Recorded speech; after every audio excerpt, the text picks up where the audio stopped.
Sudah sebulan lebih Rafizi memegang amanah sebagai Menteri Ekonomi.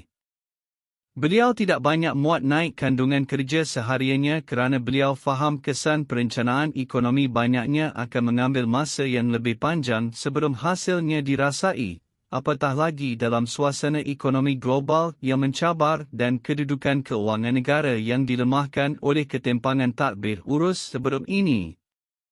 Ada perkara yang boleh diusahakan supaya hasilnya dirasai cepat. Namun kebanyakan perencanaan ekonomi akan mengambil masa lebih setahun, sementara sebahagian besarnya memakan lebih masa. Sebab itu masa sebulan lebih beliau habiskan masa berjumpa dan berbincang dengan pemegang taruh, stakeholders, utama ekonomi negara. Mereka termasuklah pembuat dasar, pelaksana, pihak swasta dan pemegang taruh lain. Secara umumnya, kesemua pihak memahami hala tuju ekonomi yang hendak dibawa. Kerajaan perpaduan ini bertanggungjawab mengalih haluan ekonomi ke arah ekonomi bernilai tinggi supaya rakyat mendapat gaji yang boleh mengimbangi tekanan inflasi. Usaha mengekang inflasi banyaknya boleh dilaksanakan di peringkat pembekal seperti mempercepatkan pelaburan berteknologi tinggi dalam sektor makanan, mengawal harga, dengan membayar subsidi, meningkatkan persaingan pembekal, dengan menangani monopoli, dan menambah bekalan, termasuk mengimport.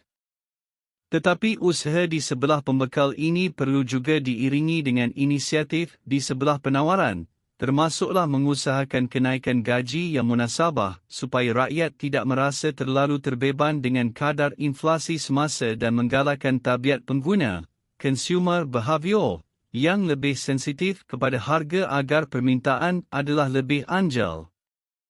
Pembangkang dari Perikatan Nasional akan terus mempertikai setiap usaha kerajaan. Ada dari kalangan mereka yang memperli kononnya beliau hanya nampak gah semasa pembangkang tetapi tidak berkesan sebagai kerajaan.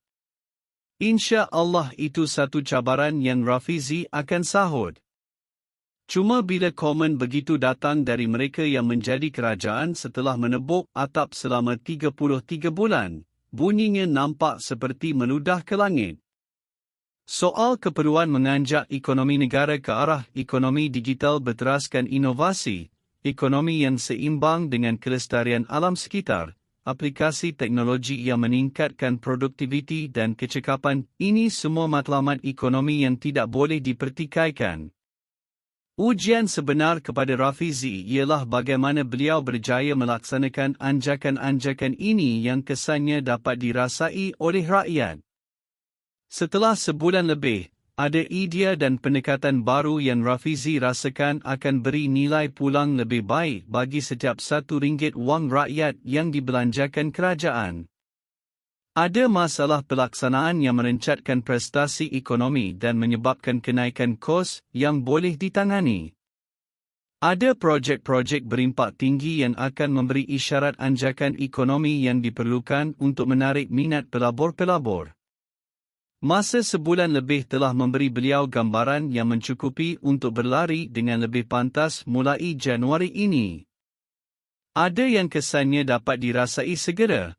Ada yang hasilnya hanya dapat dituai dalam setahun, 2 tahun dan tahun-tahun yang akan datang. Insya Allah, kalau 10 kami usahakan, kalaupun tidak semua membuahkan 100% hasil seperti yang dirancang, sebahagian besarnya akan mempunyai impak jangka masa sederhana dan panjang kepada negara. Selepas 5 tahun, insya Allah beliau akan serahkan kepada penilaian rakyat mengenai prestasi saya sebagai Menteri dan PKR-PH sebagai sebahagian dari Kerajaan Perpaduan.